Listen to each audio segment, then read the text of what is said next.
Assalamualaikum warahmatullahi wabarakatuh. Jumpa lagi dengan Bu Indra. Kali ini kita akan membahas mengenai teater tradisional.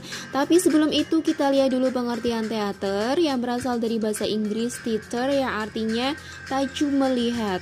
Kemudian berubah menjadi teatron yang artinya gedung pertunjukan. Pada hakikatnya teater adalah ekspresi jiwa manusia yang disajikan di atas panggung berupa gerak, tari, atau nyanyian dengan dialog dan akting pemainnya. Selanjutnya, teater tradisional yaitu teater yang bersumber, berakar, dan telah dirasakan sebagai milik sendiri oleh masyarakat lingkungannya. Di sini teater tradisional terbagi menjadi 3, yaitu teater rakyat, teater klasik, dan teater transisi.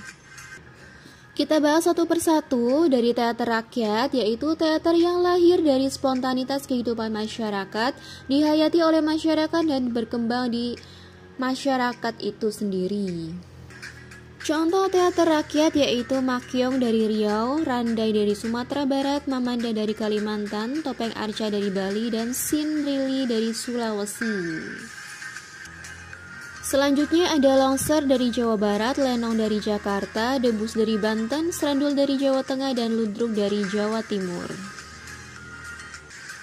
Teater tradisional yang kedua yaitu teater klasik, merupakan teater yang lahir di lingkungan istana atau kerajaan sehingga perkembangannya telah mencapai tingkat tinggi baik teknis maupun coraknya. Teater klasik ini harus menuruti aturan-aturan etis atau kesopanan dan estetis atau keindahan. Contoh teater klasik ini adalah wayang golek dari Jawa Barat dan wayang kulit dan wayang orang dari Jawa Tengah dan Jawa Timur. Selanjutnya yang terakhir adalah teater transisi, yaitu penamaan atas kelompok teater pada periode saat teater tradisional mulai mengalami perubahan karena pengaruh budaya lain. Perubahan tersebut terletak pada cerita yang sudah mulai ditulis meskipun masih dalam wujud cerita ringkas. Penyajian cerita dilakukan dengan menggunakan panggung dan dekorasi. Teater transisi ini mulai memperhitungkan teknik yang mendukung pertunjukan. Jenis teater transisi pada masa awal disebut komedi, seperti komedi Istanbul. Kemudian pada masa sekarang disebut dengan sandiwara, seperti sandiwara Sri Mulat dari Jawa Timur, sandiwara Sunda dari Jawa Barat, dan sandiwara bangsawan dari Sumatera Selatan dan Utara. Di sini ada perbedaan teater tradisional dan non-tradisional atau teater modern. Dari segi pencipta karya teater, untuk teater tradisional ini penciptanya tidak diketahui atau anonim. Kemudian untuk teater non-tradisional, penciptanya itu sudah diketahui. Dari segi naskah, teater tradisional ini tidak tertulis atau tidak baku naskahnya. Kemudian teater non-tradisional, naskahnya sudah tertulis atau pakai naskah. Kemudian untuk pertunjukannya, teater tradisional ini dilakukan secara spontan, sedangkan teater non-tradisional dilakukan dengan penuh rencana atau sudah direncanakan dari awal. Kemudian untuk tempatnya, teater tradisional biasanya dilakukan di tempat terbuka dan teater non-tradisional dilakukan di tempat tertutup atau sebuah panggung khusus. Akan tetapi zaman sekarang di era milenial ini, kedua teater ini baik tradisional maupun non-tradisional biasanya dilakukan di tempat tertutup semua.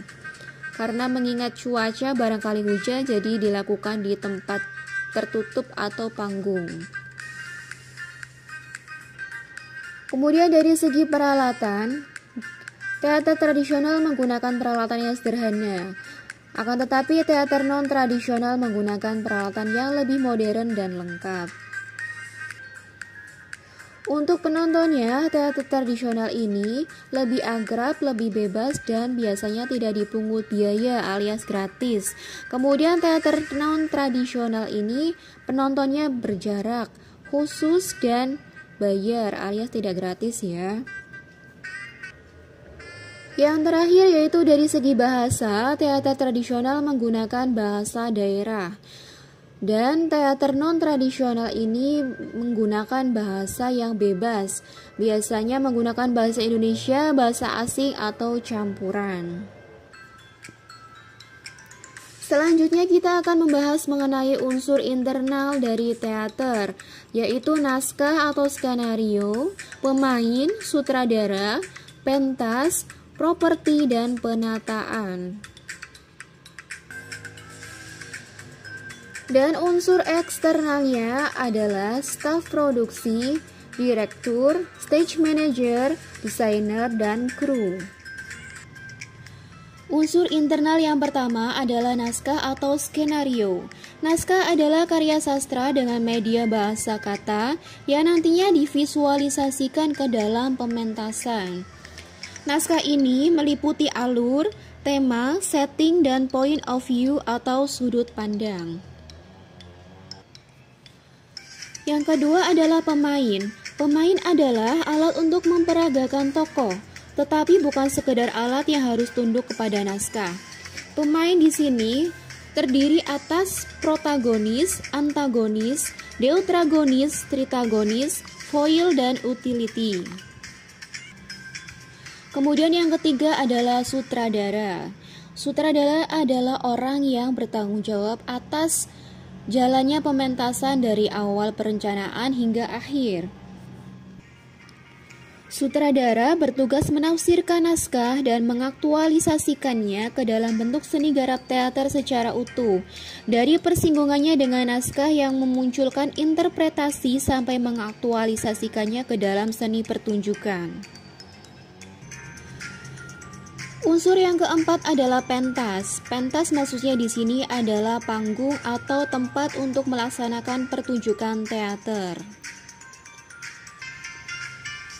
Unsur selanjutnya adalah properti.